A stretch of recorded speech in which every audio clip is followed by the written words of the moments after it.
ஆண்டவர் மட்டும் கூட இல்லைன்னா எவ்வளவு பயமாக இருக்குது வாழ்க்கை. அப்போ ஆண்டவர் இருக்கணும்னா என்ன செய்யணும்? துதிக்கிறோமா? தாவீது சொல்றார் 34ஆம் சங்கீதத்தில், கர்த்தரை நான் எக்காலத்திலும் ஸ்தோத்திரிப்பேன். சரி, அதுக்கு முன்னாடி நான் சொல்லிடுறேன், இதோ மனுஷர்களிடத்தில் தேவனுடைய வாசஸ்தலம் இருக்கிறது. தேவனுடைய வாசஸ்தலத்தை நான் எப்படி உண்டாக்க முடியும்? மோசேயை பார்த்து ஆண்டவர் சொல்றாரு யாத்ராகமத்தில், மலையின் மேல் காண்பிக்கப்பட்ட மாதிரியின்படியே செய்ய கவனமாயிருன்னு சொல்லிட்டு, இதோ மனுஷர்களிடத்தில் தேவனுடைய வாசஸ்தலம் இருக்கிறது. அப்போ வாசஸ்தலத்தை யார் தான் உண்டாக்கணும்? யாத்ராகமம் 25:8 வசனம், அவர்கள் நடுவிலே நான் வாசம் பண்ண எனக்கு ஒரு பரிசுத்த ஸ்தலத்தை உண்டாக்குவார்களாக. இதோ மனிதர்களிடத்தில் தேவனுடைய வாசஸ்தலம் இருக்கிறது. அப்போ தேவனுடைய வாசஸ்தலம் என் நடுவில் இருக்கணும்னா அந்த வாசஸ்தலத்தை நான் தான் உருவாக்கணும். எப்படி உருவாக்க முடியும்? அவர் சிங்காசனத்தில் வீற்றிருக்கிற தெய்வம். என்னுடைய துதியினாலே என் நடுவிலே அவர் வாசம் பண்ணுவதற்கு துதிகளினாலே அவருக்கு ஒரு சிங்காசனத்தை அமைக்க. அல்லேலூயா. அவர் துதிகளில் வாசம் பண்ணுகிற தெய்வன். ஆமே, நான் துதிக்கும் போது என் நடுவில் தேவன் வாசம் பண்ணுகிற வாசஸ்தலம் உருவாகிறது. அல்லேலூயா. அந்த வாசஸ்தலத்திலே அவர் வாசம் பண்ணுகிறார்.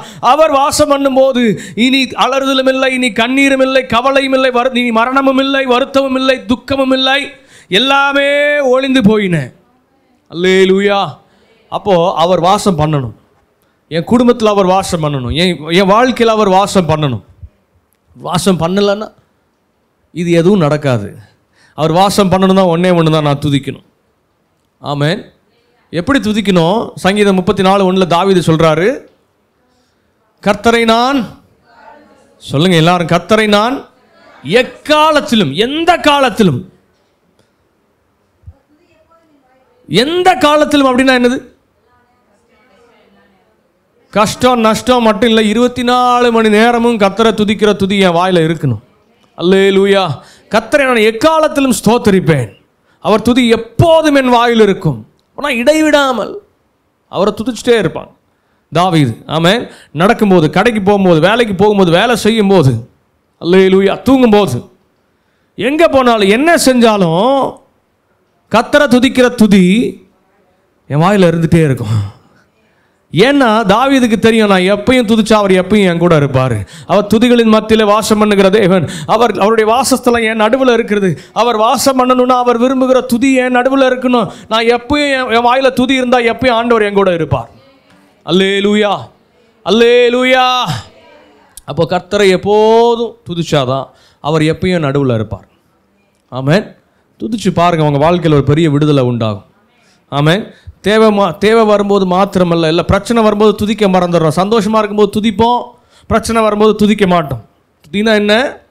இயேசுவே நீர் நல்லவர், அவ்வளோதான். நமக்கு ஒரு நன்மை செஞ்சால், நன்மை நடந்தால், ஒரு சந்தோஷமான காரியம் நடந்தால் நம்ம சொல்லுவோம் இயேசுவே நீர் நல்லவர். அதே ஒரு தீமை ஆண்டவர் அனுமதித்தால், ஒரு கஷ்டம் வந்தால் நம்ம வாயில் இயேசு நல்லவன்ற வார்த்தை வந்துடுமா? அவ்வளோ சீக்கிரம் வராது. ஏன் ஆண்டவர் எப்படி பண்ணிட்டீங்க? ஆனால் தேவன் எதிர்பார்க்கிறது என்ன தெரியுங்களா? கஷ்டம் வரும்போதும் இயேசுவே நீர் நல்லவர்னு சொல்லுங்க. ஏன்னா அந்த துதியில் தேவன் வாசம் பண்ணுகிறார். அல்லேலூயா. அவர் வாசம் பண்ணும்போது எந்த கஷ்டத்தின் நடுவில் இருந்து அவரை துதிக்கிறீங்களோ அந்த துதி அவரை என் நடுவில் கொண்டு வரும். என் நடுவில் இருக்கிற கஷ்டம் என்னை விட்டு ஓடி போகும். அல்லேலூயா, அல்லேலூயா. இடைவிடாமல் எப்பவும் துதிச்சுட்டே இருக்கணும். தேவை வந்தாலும் சரி, கஷ்டம் வந்தாலும் சரி, எந்த சூழ்நிலையும் அவரை துதிக்கும் போது. ஆமென். எரிகோ கோட்டை முன்னாடி இருக்கும்போது துதிப்போம். ஏன்னா ஆண்டவர் சொல்லியிருக்கிறார், எரிகோ அந்த துதியினாலே இடிந்து விழும், அதனால் துதிப்போம்.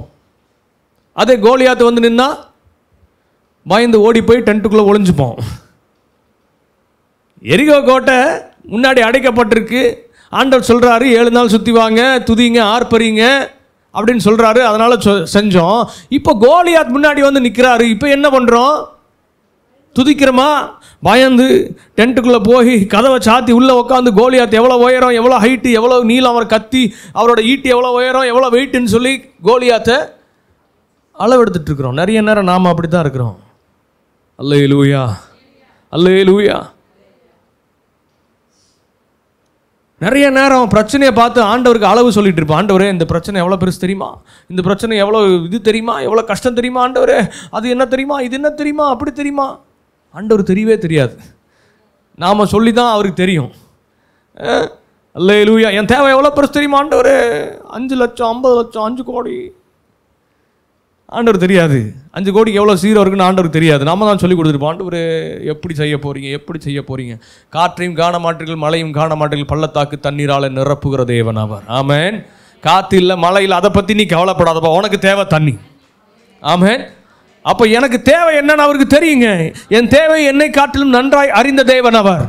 அப்போ அவர் என் கூட இருக்கும்போது அவரை பார்த்து, இது தெரியுமா ஆண்டவர், அது தெரியுமா ஆண்டவர், அவ்வளோ பெருசு இவ்வளோ பெருசு. அவர் சொல்லுவார், நான் பார்த்துக்கிறேன்ப்பா, நீ என்ன மட்டும் பாரு, என்ன துதிச்சுட்டாரு, நான் உன் முன்னாடி இருக்கிற எதிரியை நான் பார்த்துக்கிறேன். அல்லேலூயா.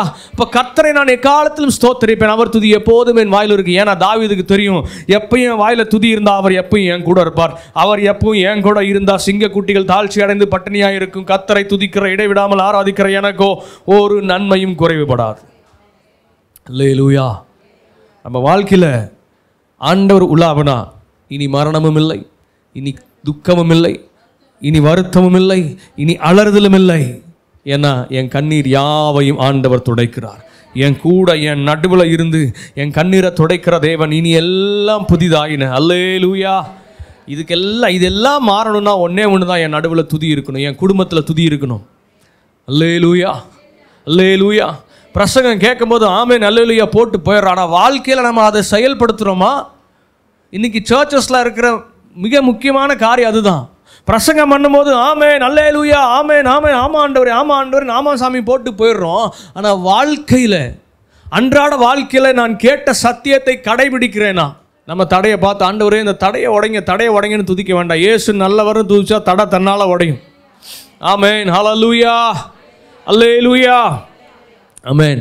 அப்போ ஏன் நடுவில் அவர் இருக்கணும்னா, துதிகளினாலே அவருக்கு ஒரு சிங்காசனத்தை அமைக்க வேண்டும். நான் துதிக்கும் போது அவர் என் நடுவில் இறங்கி வர்றார். ஆமென் அல்லேலூயா. தானியேல் மேலே எல்லாரும் குற்றம் சாட்டுறாங்க. என்ன சொன்னாங்க? குற்றம் நிரூபிக்கப்பட்டாச்சு, ராஜாவுடைய கட்டளை மீறி அவர் ஜோம் பண்ணிட்டாரு, அதனால் என்ன பண்ணணும், சிங்கக்கபியில் தூக்கி போடணும். தூக்கி போட்டாச்சு. தூக்கி போடும்போது ராஜா சொல்கிறாரு, தானியேலே இவங்கெல்லாம் நீ 3 வேளை ஜோம் பண்ண தான் என்கிட்ட கம்ப்ளைண்ட் பண்ணுறாங்க. ஆனால் எனக்கு தெரியும் நீ 3 வேளை ஜெபிக்கிற ஆள் இல்லை, நீ இடைவிடாமல் ஆராதிக்கிற உன் தேவன். அல்லேலூயா. அந்த வார்த்தையை கவனிங்க. ஊரில் இருக்கிறவெல்லாம் சொல்கிறான், தானியேல் 3 வேளை ஜோம் பண்ணிட்டான், 3 வேளை ஜோம் பண்ணிட்டான். ஆனால் ராஜாவுக்கு தெரியும், நான் என்னதான் கட்டளை கொடுத்தாலும் தானியேல் 3 வேளை ஜோம் பண்ணுற ஆண்டவர் இல்லை, இடைவிடாமல் ஆராதிக்கிற மனிதன் அவர். ஏன்னா அரண்மனையில் இருக்கும்போது, ராஜா கூட வேலையில் இருக்கும்போதும் தானியேலுடைய வாயில் என்ன இருக்கும்? கர்த்தரை துதிக்கிற துதி. அல்லேலூயா, அல்லேலூயா. ராஜா கேட்டிருப்பார், ஏன்பா எப்போ பாரு இயேசு நல்லவர், இயேசு நல்லவர், இயேசு நல்லவர்னே சொல்லிட்டு இருக்கிற, ஏன் அவர் சர்வ வல்லவர், யெகோவா ராஃபா, யெகோவா ஈரேன்னு சொல்லிட்டு இருக்கிற, என்னப்பா எப்போ பாரு ஏதாவது ஒன்று வாயில் முணுமுணுத்துட்டே இருக்கு, என்னப்பா? தானியேல் சொல்லியிருப்பார், ராஜாவே நான் கர்த்தரை துதிச்சிட்டு இருக்கேன். அல்லேலூயா. வேலை நடக்கும்போது, வேலை செய்யும் போதும், ஏதாவது முக்கியமான திட்டங்கள் தீட்டும் போதும் தானியேலோட வாயில் என்ன இருக்குமா? கர்த்தரை துதிக்கிற துதி. ராஜா பார்க்குறாரு, என்ன ஓய்வே இல்லாமல் சாப்பிடும் போதும் சோத்துறன்றான், நடக்கும் போதும் சோத்துறன்றான் அந்த தானியேல். அவருக்கு பயங்கர ஆச்சரியமாக இருந்திருக்கு, ஏன்பா இப்படி பண்ணுற? அப்போ தானியேல் சொல்லியிருப்பாரு, ராஜாவே எங்கள் தாத்தா ஒருத்தர் இருந்தார் தெரியுமா, தி கிரேட்டஸ்ட் தாவீது, உங்களை விட பெரிய ராஜா எங்கள் தாத்தா. அந்த காலத்தில் உங்களெல்லாம் ஒரு காலத்தில் கட்டி ஆட்சி செய்த ராஜா எங்கள் தாத்தா. அவரே சொல்லியிருக்காரு, அப்படி நம்ம துதிச்சோன்னா சிங்கக்குட்டிகள் தாழ்ச்சி அடைந்து பட்டினியாக இருக்கும், கர்த்தரை இடைவிடாமல் துதிக்கிற ஆராதிக்கிற எனக்கோ ஒரு நன்மையும் குறைவுபடாதுன்னு எங்கள் தாத்தா சொல்லியிருக்கிறாரு. இது ராஜாவோட மனசில் ஆழமாக பதிஞ்சிருச்சு. அதனால தான் தானியேலை பார்த்து சொல்கிறாரு, தானியேலே நீ இடைவிடாமல் ஆராதிக்கிற, உங்க தாத்தா சொன்னார் அன்னைக்கு சொன்னியே, அந்த தேவன், இடைவிடாமல் ஆராதிக்கிற அந்த தேவன் இந்த சிங்கங்களின் வாய் நின்று உன்னை தப்புவிக்க வல்லவர். ஏன்னா நீ சொன்னதை நான் நம்புறேன்பா. உங்க தாத்தா தாவீது சொல்ற நானும் நம்புறேன். கர்த்தரை நான் எக்காலத்திலும் ஸ்தோத்திரிப்பேன், அவர் துதி எப்போதும் என் வாயில் இருக்கும்.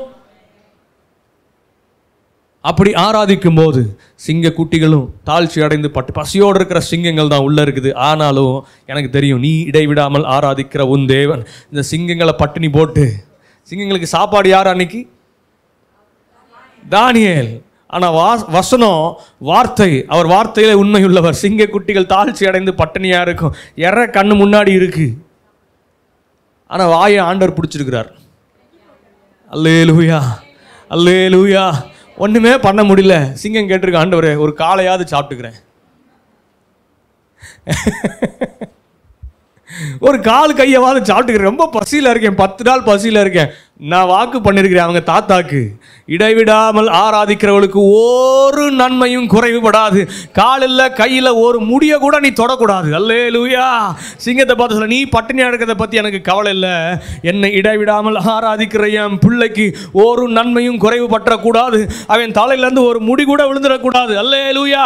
நகம் கூட அவன் மேலே படக்கூடாது. அல்லேலூயா, அல்லேலூயா.